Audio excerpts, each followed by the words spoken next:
오늘 하나님의 말씀은 사무엘하 14장 말씀이 되겠습니다. 구약성경 484페이지를 찾아주시기 바랍니다. 구약성경 484페이지 사무엘하 14장 말씀이 되겠습니다.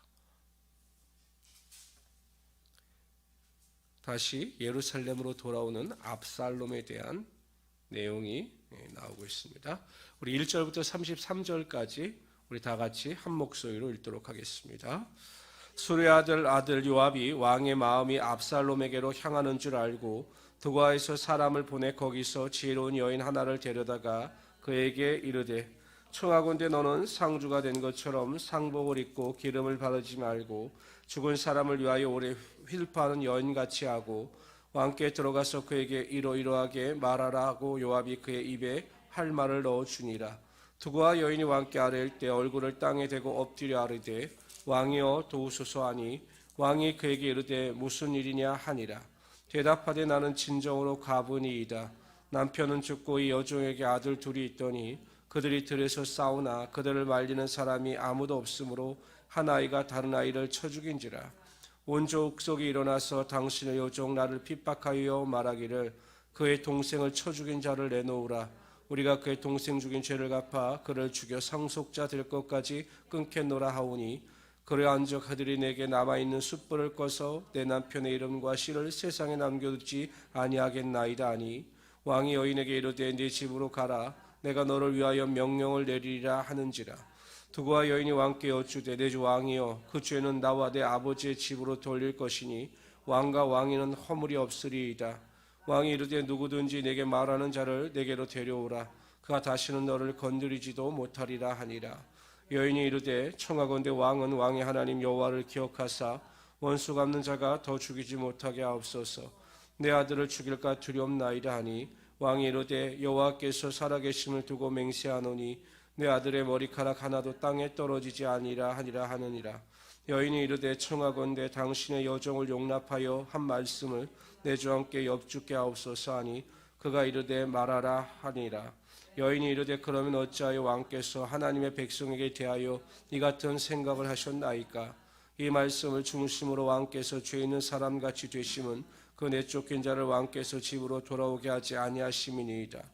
우리는 필경 죽으리니 땅에 쏟아진 물을 다시 담지 못하여 같을 것이오나 하나님은 생명을 빼앗지 아니하시고 방책을 베푸사 내쫓긴 자가 하나님께 버린 자가 되지 아니하게 하시나이다. 이제 내가 와서 내 주와 함께 이 말씀을 엿주는 것은 백성들이 나를 두렵게 함으로 당신의 여종이 스스로 말하기를 내가 왕께 여쭈오면 혹시 종이 청하는 것을 왕께서 시행하실 것이라. 왕께서 들으시고 나와 내 아들을 함께 하나님의 기업에서 끊을 자의 손으로부터 주의 종을 구원하시리이다 함이니이다. 당신의 여종이 또 스스로 말하기를 내 한 말씀이 나의 위로가 되기를 원한다 하였사오니 이는 내 주 왕께서 하나님의 사자같이 선관을 분간하심이니이다. 원하건대 왕이 하나님 여호와께서 왕과 같이 계시옵소서. 왕이 그 여인에게 대답하여 이르되 바라노니 내게 묻는 것을 내게 숨기지 말라. 여인이 이르되 내 주 왕은 말씀하옵소서. 왕이 이르되 이 모든 일에 요압이 너와 함께하였느냐 하니 여인이 대답하여 이르되 내 주 왕의 살아계심을 두고 맹세하옵나니 내 주 왕의 말씀을 좌로나 우로나 옮길 자가 없으리이다.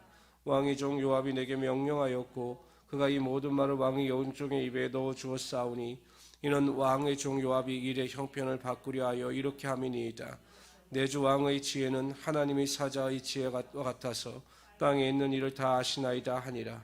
왕이 요압에게 이르되 내가 이를 허락하였으니 가서 청년 압살롬을 데려오라 하니라. 요압이 땅에 엎드려 절하고 왕을 위하여 복을 빌고 요압이 이르되 내 주 왕이여 종의 구함을 왕이 허락하시니 종이 왕 앞에 은혜 입은 줄을 오늘 아나이다 하고 요압이 일어나 거슬러 가서 압살롬을 데리고 예루살렘에 오니 왕이 이르되 그를 그의 집으로 물러가게 하여 내 얼굴을 볼 수 없게 하려 하며 압살롬이 자기 집으로 돌아가고 왕의 얼굴을 보지 못하니라. 온 이스라엘 가운데서 압살롬같이 아름다움으로 크게 칭찬받는 자가 없었으니 그는 발바닥부터 정수리까지 흠이 없음이라. 그의 머리털이 무거움으로 연말마다 깎았으며 그의 머리털을 깎을 때 그것을 달아본즉 그의 머리털 왕이 저울로 200세겔이었더라. 압살롬의 아들 셋과 딸 하나를 낳았는데 딸의 이름은 다말이라. 그는 얼굴이 아름다운 여자더라. 압살롬이 이태 동안 예루살렘에 있을 때 왕의 얼굴을 보지 못하였으므로 압살롬이 요압을 왕께 보내려 하여 압살롬이 요압에게 사람을 보내 부르되 그에게 오지 아니하고 또다시 그에게 보내되 오지 아니하는지라. 압살롬이 자기의 종들에게 이르되 보라, 요압의 밭이 내 밭 근처에 있고 거기에 보리가 있으니 가서 불을 지르라 하니라. 압살롬의 종들이 그 밭에 불을 질렀더니 요압이 일어나 압살롬의 집으로 가서 그에게 이르되 어찌하여 네 종들이 내 밭에 불을 질렀느냐 하니 압살롬이 요압에게 대답하되 내가 일찍이 사람을 내게 보내 너를 이리로 오라고 청한 것은 내가 너를 왕께 보내게 하기를 어찌하여 그슬에서 돌아오게 되었나이까. 이때까지 거기에 있는 것이 내게 나았으리라 하려 함이로다. 이제는 내가 나로 하여금 왕의 얼굴을 볼 수 있게 하라.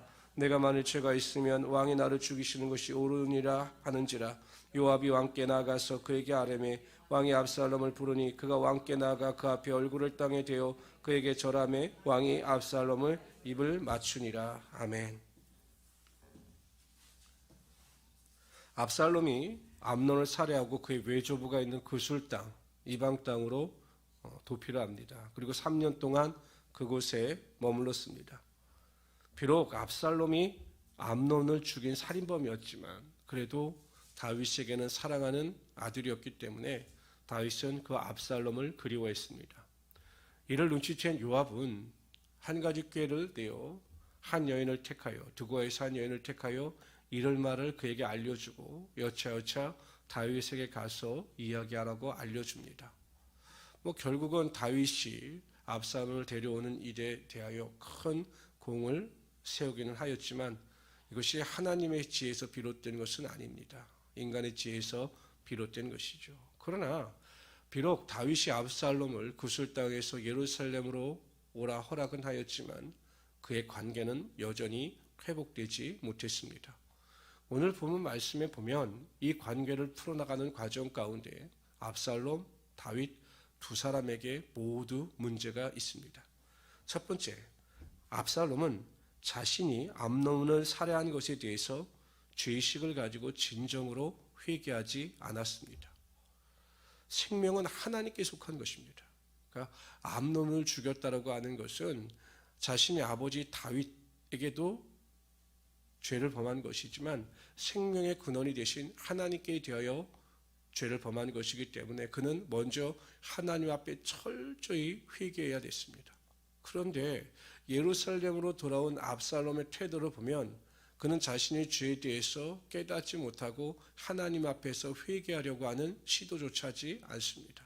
그 이유가 어디 있을까? 압살롬이 자신의 죄를 범해놓고도 어쩜 이렇게 당당할까? 그 이유를 알게 해주는 성경 구절이 오늘 본문에 나옵니다. 25절 26절에 보면 이렇게 말씀하십니다. 온 이스라엘 가운데 압살롬 같이 아름다움으로 크게 칭찬받는 자가 없었으니 그는 발바닥부터 정수리까지 흠이 없습니다. 그의 머리털이 무거움으로 연말마다 깎았으며 그의 머리털을 깎을 때 그것을 달아본즉 그의 머리털이 왕의 저울로 200세겔이었더라. 그러니까 용모가 굉장히 준수한 사람이었습니다. 그런데 나중에 반역을 일으킬 때 보면 지혜도 뛰어난 자였습니다. 그래서 사람들에 대해 인기가 높았고 사람들은 그를 추종했습니다. 그래서 결국 압살롬은 교만했던 것이죠. 사람들의 인기 앞에서 교만한 압살롬은 하나님 앞에서 겸손하지 못하여 하나님께 대하여 자신의 죄를 회개하지 못했던 것입니다. 우리가 하나님 앞에서 철저히 회개하기 위해서는 항상 겸손한 자가 되어야 합니다. 나는 아무것도 아니고 하나님의 종입니다라고 하는 그 올바른 정체성을 가지고 살아갈 때 우리가 죄 앞에서 온전히 회개할 수 있는 것이고 하나님의 말씀에 절대 순종할 수 있는 것이고 하나님의 인도하심을 쫓아 살아갈 수 있게 되는 것입니다. 성도 여러분, 항상 하나님 앞에서 여러분들은 철저히 낮아지고 겸손한 자로서 하나님의 뜻을 쫓아 살아갈 수 있는 하나님의 귀한 성도들이 되시기를 주님의 이름으로 축원합니다.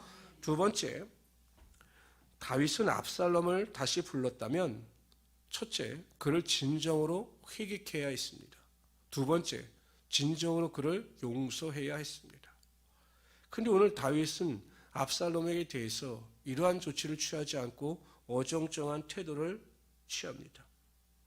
하나님께 범죄한 자였기 때문에 그를 데려다가 하나님 앞에 회개시켜야 됐습니다. 그런데 다윗이 취한 태도는 무엇이냐? 그를 자신의 집으로 돌려보내고 2년 동안 그를 보지 아니한 겁니다. 아마 여기에도 다윗은 나름대로 자신이 어떠한 방법을 제시하고 있는 것으로 보입니다. 왜냐하면 여러분 백성들 입장에서 보면 압살롬이 돌아왔는데 다윗이 압살롬을 2년 동안 보지 않고 있다. 그러면 다윗이 그 압살롬을 용서하지 아니하였으니 압살롬이 죄가를 치르고 있는 것 아니겠는가? 아마 이런 여론을 조성하려고 하는 의도도 있었던 것으로 보입니다. 이에 대해서 압살롬이 나름대로 억울하니 요압에게 자신의 억울함을 호소하지 않습니까? 오히려 뭐라고 이야기합니까? 나를 죽이는 것이 옳다. 근데 이게 진정에서 비롯된 것은 아닙니다. 그냥 압살롬이 자신의 상황을 하소연하고 있는 것입니다.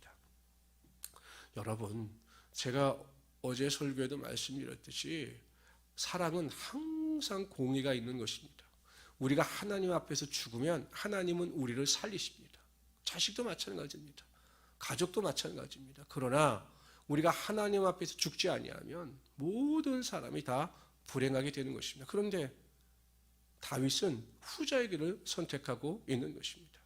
항상 우리는 하나님 앞에서 나뿐만 아니라 우리 가족과 교회 공동체가 항상 거룩하게 살아갈 수 있도록 죄에 대해서는 철저할 수 있는 우리 성도들이 되시기를 바랍니다. 그렇다면 회개를 시키지 못했더라면 제대로 용서라도 했다고 가정할 때 아마 압살롬이 변화됐을 수도 있을 겁니다. 아버지의 무한한 사랑으로 그를 용납하고 그를 받아들였더라면 다윗 앞에서 죄의식을 느끼고 하나님 앞에서 죄의식을 느낀 압살롬은 회개했을지도 모릅니다. 그런데 오히려 이 압살롬의 마음이 다윗의 태도로 인하여 더 강팍해집니다. 용서하지 못하고 그를 오히려 주변으로 내돌리니 압살롬이 완악해진 것이죠. 성경은 7번씩 70번까지 용서를 구하는 자에게 용서하라고 말씀하고 있습니다. 우리는 상대방이 자신의 죄를 고백하고 용서를 구할 때 하나님께서 우리의 죄를 용서하셨듯이 그들의 죄를 용서할 수 있어야 하는 것입니다. 그래서 우리 모든 성도님들은 내가 내 죄를 사함받은 것처럼 내가 용서받은 자처럼 다른 사람들이 죄에 대해서 나에게 용서를 구할 때 내 감정이나 생각을 내려놓고 하나님 앞에 하나님의 마음을 가지고 용서할 수 있는 사랑의 성도들이 되시기를 주님의 이름으로 축원합니다. 그러면 하나님께서 모든 관계도 회복케 하여 주시고 여러분들을 반드시 높여주셔서 하나님의 사람으로 크게 사용하여 주실 것입니다. 오늘 하루도 이러한 마음을 가지고 하나님의 마음을 가지고 용서하고 겸손하며 섬기며 살아가시는 하루가 되시기를 주님의 이름으로 축원합니다.